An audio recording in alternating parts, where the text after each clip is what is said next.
Well, we're thinking today about how precious life is. And I remember a couple of years ago at our pastoral area mess, a group of my students, and I wrote my son in to play Jesus, acted out a scene from the gospel. And it was the scene where Jesus goes and meets the Samaritan woman at the well, and he says, you know, if you drink that water you'll be thirsty again, but if you drink the water I offer you, then you will never thirst again. And I've always found that a little bit hard to understand, hard to grasp, and you know, I've been impressed that she seemed to get it pretty quickly. But what I think that I've come to this understanding about that is that what Jesus gives us is this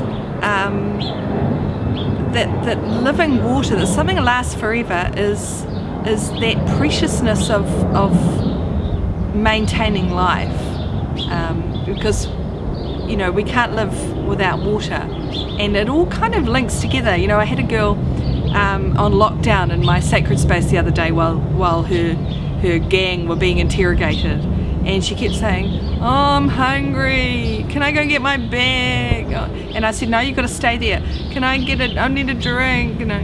And one of my other girls listened to her moaning, and she said, "Look, you'll probably do without food for 21 days, but you'll last probably 3 days without water."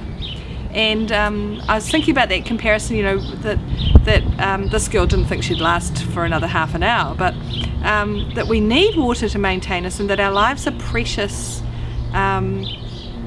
because Christ gives us that kind of desire to live in order to get to the next life, I guess. So that it all kind of, and it still sounds confusing, but it links together. That whole living water is what will lead you on into a better life in heaven, but it makes this life here so much more precious, that we live that to the full on that journey.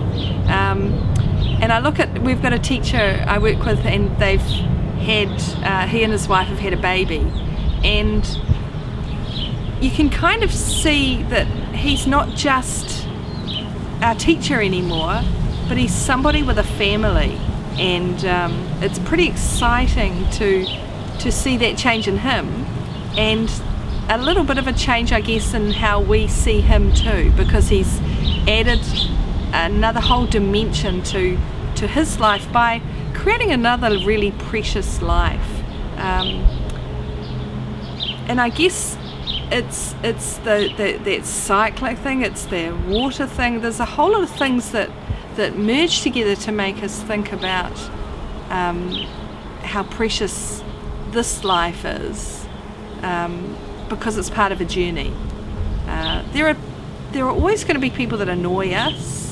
There are going to be people that frustrate us, and there are going to be people who think differently to us, but they all help us to strengthen ourselves, I guess, for that journey. And part of accepting that life is precious is taking on board all those frustrations and differences and using them to make you stronger so that your life is better. We get really, really distressed at the moment that for young people who are upset, one of their first thoughts is, "Oh, I'll kill myself." And it's just the biggest tragedy when a teenager commits suicide, because somewhere along the way events have crowded in on them, and they can't see beyond that darkness, and they no longer value that incredible precious gift that they are to this world.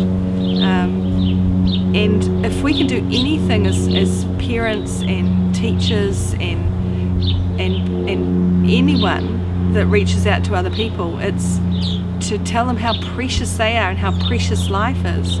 And maybe that's a message to us, that maybe we're annoying to other people, maybe we frustrate other people, and we need to think, how am I behaving that I'm showing that I'm precious, and that I'm showing that the people around me are precious.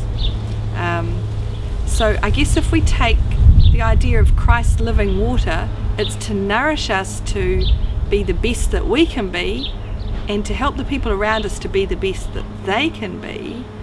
And that way we're using that living water to have the most precious life, so that we're then ready for the ultimately precious time, which is with Christ in heaven. So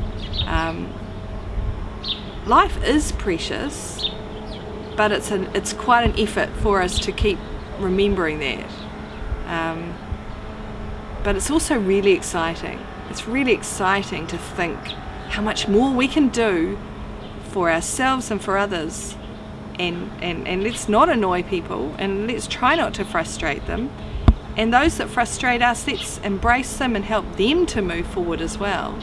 And let's just love life, and tell the people around you to love life, and go get that living water. Yeah.